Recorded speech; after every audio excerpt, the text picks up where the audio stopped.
in the marriage class we're doing on Wednesday night, we learned a very helpful little test, 3-question test you can ask yourself right before you open your big mouth. And here are the 3 questions. Is it true? Is it kind? Is it necessary? You know, there's a lot of good Christian people who only go by rule number 1. If it's true, it's not gossip, it's true, and I'm going to tell it. Well, just because something's true, just because you heard something that's true doesn't mean it's going to help anybody. Is it also necessary? Is there any good reason for sharing this? Sometimes there is. Sometimes there's not. It takes Christian wisdom to tell the difference. But no matter how hard we try, there are times we're just going to mess up our communication. People are so complex. Our experiences from the past are so, what's the word for a lot? Infinity? What's another word? We've had so many experiences that shaped us. And they distort our view of what's happening and what people are saying to us, because we rarely ever hear anybody say anything just as it is. We hear it and interpret it through all the other things we've heard in life. And I want to show you a video clip that demonstrates right on what we're talking about. Nathan, let's roll that clip. Because I work at the restaurant. Right. I ordered a chicken sandwich. Number 1 combo. Yep. And a Coke. Yep. That's what I ordered. Well, when he came and he set my lunch down in front of me, the chicken sandwich was great. I was so excited. And then he put down the drink. And at Chick-fil-A, the lids have little buttons that you can depress. Well, instead of a regular Coke, I saw the diet button depressed. He'd gotten me a Diet Coke. Okay. To him, it was a simple mistake. But because of the baggage that I brought into the marriage and my own insecurities and all that, when I saw that diet button depressed, it was a statement. It was him saying, "You are fat and ugly, and I wish I would have never married you." Now, of course, that is not at all what he thought or said. To him, it was a simple mistake. But a woman will always interpret what a man says or does more emotionally than what he ever intended it. Man, there's a whole bunch we could say about that little video. I'm not going to talk about the emotional woman part, but I do want to point out her example. The thing that she had in mind as she interpreted the Diet Coke had nothing to do with him. Most likely it never crossed his mind. I mean, this was not a manipulative thing he did. It was not a subtle way of saying, "You're fat, would you consider going on a diet?" No, it wasn't that. Also, think of this. These 2 folks here happen to be marriage counselors. They go all over the country leading weekend marriage seminars. And even they have miscommunication in their marriage. Now, if they're going to get confused, if they're going to misread each other, how much more are the rest of us likely to do stuff like that? And by the way, this is not a sermon about marriage. Today, I'm talking about relationships, period. Relationships in general. Keep that video clip in mind as you go into your week, because tomorrow morning, when you walk into work and you say hello to the person at the first desk you pass and they give you a mean look, there's something there going on that you don't see. And whatever that something is, it probably has nothing to do with you. If you don't recognize that, you'll take it personally. you'll assume they're just out to get me. And once we start assuming and reading people's minds, any mind readers in the place, anybody who tries to be a mind reader, I've done it for years. I think I told you once how whenever I read somebody's mind, that is, I hear them say something, or I notice an expression on their face, and boy, I immediately know what they're thinking. I'm kind of like the woman in the video. They're mad with me. They're disgusted with me. They're just waiting for a chance to get back at me. They're probably fixing to start spreading no telling what about me. And so what I've started doing is when I start mind reading, I will write the date, the name of the person, what I think they're thinking.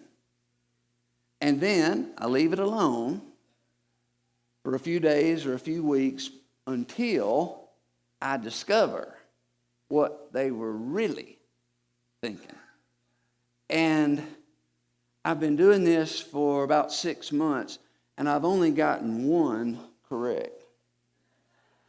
And it was only half correct. Watch out for mind reading. You are not that other person. Your mind does not work like theirs works. You know where I've often gotten into trouble with relationships is that I assume other people see things the way I see them. I assume that other people have the same set of assumptions about life, about reality, about me. I assume they have the same set of assumptions that I have, when in reality, that is terribly false. Truth is, I can't really see things from your point of view to save my life.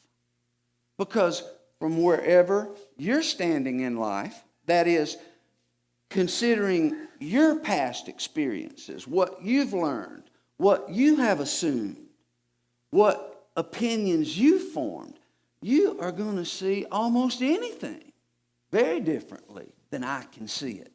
That's why it's so easy to misinterpret. I want to show you just what I'm talking about. Jeff, are you up there? Yes. Jeff's up in the balcony, and obviously up in the balcony, he has a perspective that's different from ours. Like just me, where I'm sitting, I just want to say, Jeff, don't you think Larry Dunaway's got the prettiest head of white hair you've ever seen? Well, What? from it's kind of bald from up here. Hey, I don't see that. What about Inman behind him? He's laughing at this too hard. Well, that's because he's exactly the same. Same thing. By the way, side note, did you know that preachers have to be careful who they use as object lessons? Because not everybody can handle it. If I use you as an object lesson, especially if I don't tell you first, it's really a compliment. It says that I know you have the spiritual and emotional maturity to handle that. I could not do that with everybody. And there are some areas in which you wouldn't want to do that with me, because I would freak out. I'm saying you can tell a lot about a person by what it takes to get their goat. In fact, I've heard it put this way. You can tell the size of a man by the size of the thing it takes to get his goat. People who are spiritually mature, who've grown big, tall, and strong in their relationship with God, in their relationships with others, and even with themselves, those kinds of people are actually very difficult to offend. It takes a lot to get them ruffled. because they're just not easily threatened. Oh, but the more insecure a person is, the easier it is to push their buttons. I mean, they've got buttons all over the place, connected in ways you would not dream of.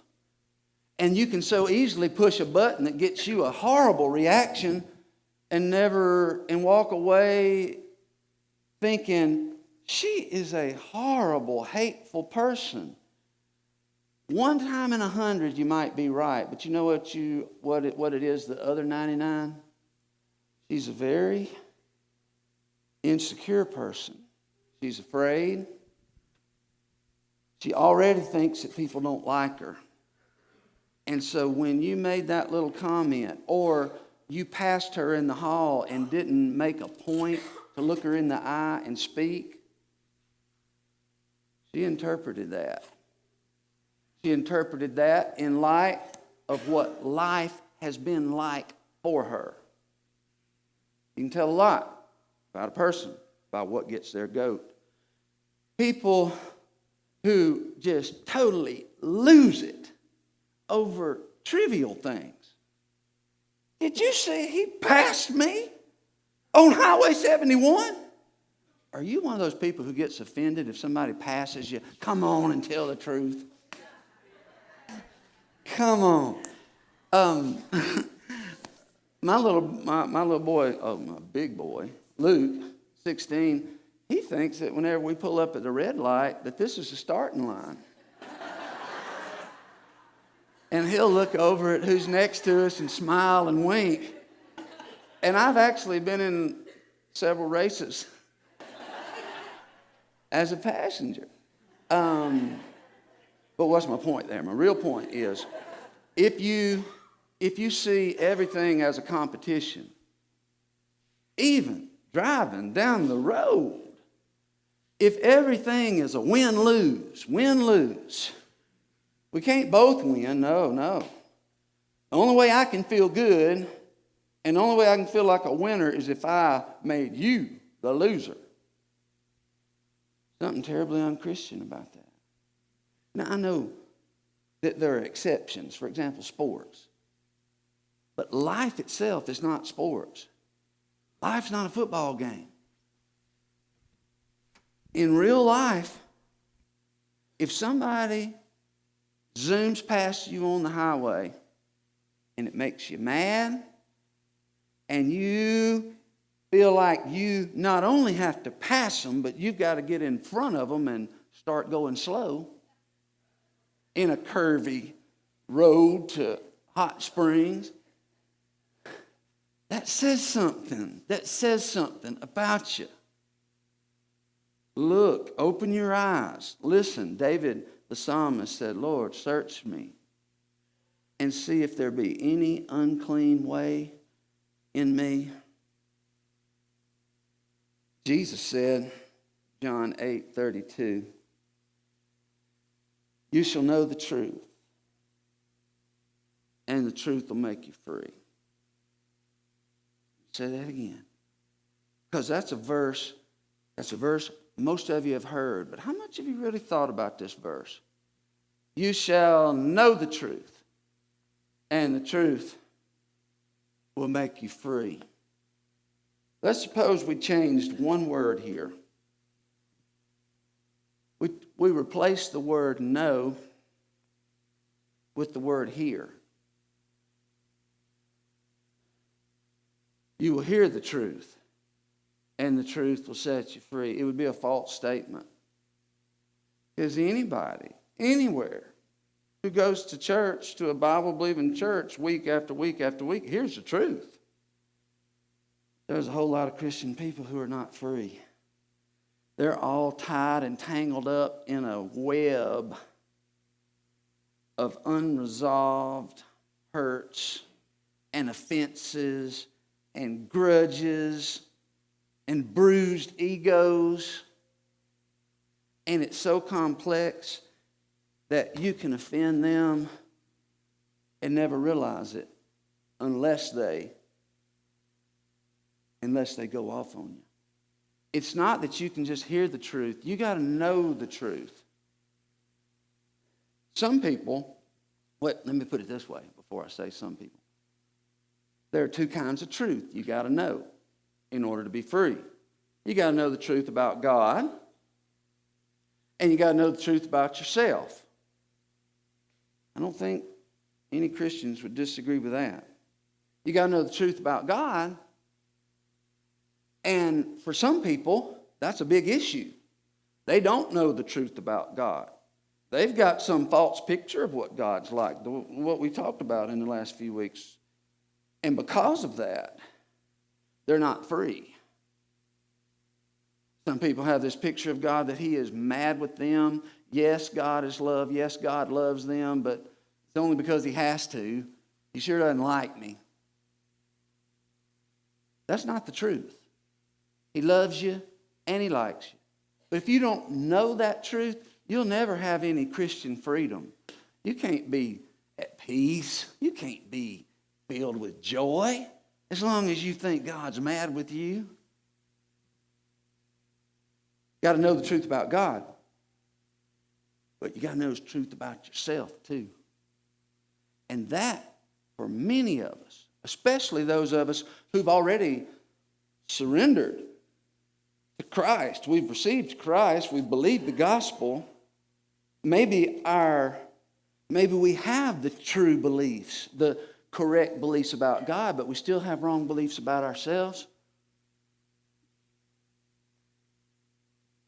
The truth that some of us need to know is I am creating a whole lot of unnecessary problems for myself. It's not them. Yeah, they do wrong. Nobody else out there has it down either. But my biggest enemy lives right between these two ears of mine. And this enemy of mine, he does not want me to know the truth about myself. For example, if I am an easily offended person, the devil does not want me to realize that. The devil is going to do everything he can to convince me that it really is Amadine's fault. I mean, she's so insensitive. That's the deal. And the devil is going to tell me that it really is Steve. You know, he's just hard to deal with. You know, even his wife is not sitting with him. Look at that. That's the way the devil works in a person's mind. He will tell you everything but the truth. Because as long as you keep thinking, Steve's the problem, Amadine's the problem, Lisa's the problem, you'll keep on having problems everywhere you go. You can go from marriage to marriage, job to job, and you'll just keep running into these people who are so insensitive. They're everywhere. They're everywhere. I just ran into those people over and over. The first 10 years I was a preacher, especially bad. I ever tell you about my dirty little deacon in the very first church? That ring a bell? The dirty little deacon, his name was Jerry Neal. I could not have made a joke about his bald head, I'll tell you that. In fact, one day, I tried to be a little lighthearted and strike up a conversation with Deacon Jerry Neal because I normally didn't talk to him, and I got word that he thought I was ignoring him and that, listen to this, all I cared about was the people with money. Boy, you'll hear that one a lot. And so I wasn't talking to him. The real reason I didn't talk to him is because I didn't know what to say. And I'd known him a long time, and I knew how easy to offend he is. And I didn't know what to do. I was 25 years old, doing the best I could. And so I just walked up to him. I'm going to talk to him. I'm going to talk to him. Walked up, and he had on a pair of plush rose-colored tennis shoes. I don't know where you even find something like that. But we had just gotten in some new carpet in our church. I said, Mr. Jerry, your shoes match the carpet. I thought it was a cute little comparison. He just kind of soiled up and started turning red. And I said, and so there was this dead silence. And you know how awkward dead silence is, so you got to fill it with something. And Jerry, that's a pink shirt you got on. You better watch that. People think you're a sissy.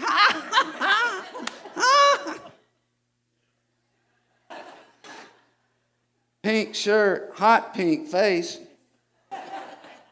I went on about my business. But that night after church, came back after the evening service. I happened to speak to him again. He just grumbled something at me. I said, hey, Mr. Jerry, how you doing? Not good when I have a preacher that makes fun of my clothes. And the worst thing of all, you done called me a queer right here in the church. My own preacher called me a queer. I said, now, Jerry, that's not true. Don't you call me a liar. See how I was saying, I didn't mean it that way. You calling me a liar. Boy, there was going to be a fight if some people had to intervene. It was awful.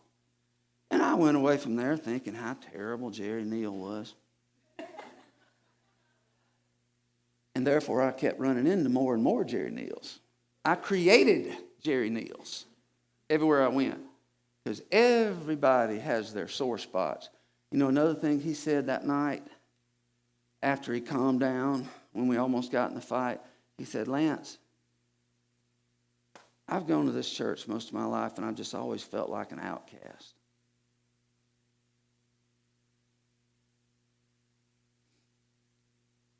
Now, does it make sense? There was something there at work underneath the surface that I didn't see. And so I'm saying, be slow to speak. Is it true? Is it kind? Is it really necessary?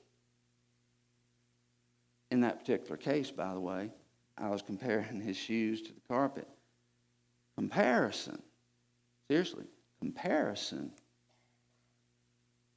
is not a good habit to get into. Whether it's you comparing your child to somebody else's, your head of hair to their head of hair, your job to their job.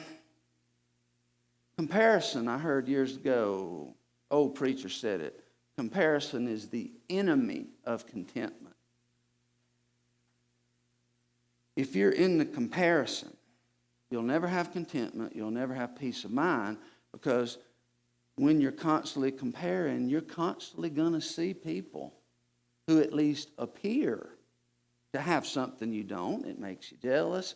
And then you've got jealousy to deal with. And if you don't get rid of it quickly, it turns into bitterness. And over the long haul, into downright hate. Yeah. You know, anger itself is not a bad thing as long as you deal with it quickly. Because anger is liquid. It's fluid. But if you don't deal with it pretty quickly, it freezes and becomes hard and brittle like ice. Which is why Jesus, who knows us so much better than we know ourselves, says, don't let the sun go down on your wrath. Don't let the sun go down with you still angry. Because if you do, your subconscious mind will chew on that all night long. And you'll find yourself in a bad mood the next day and won't even know why. You'll find yourself snapping at people.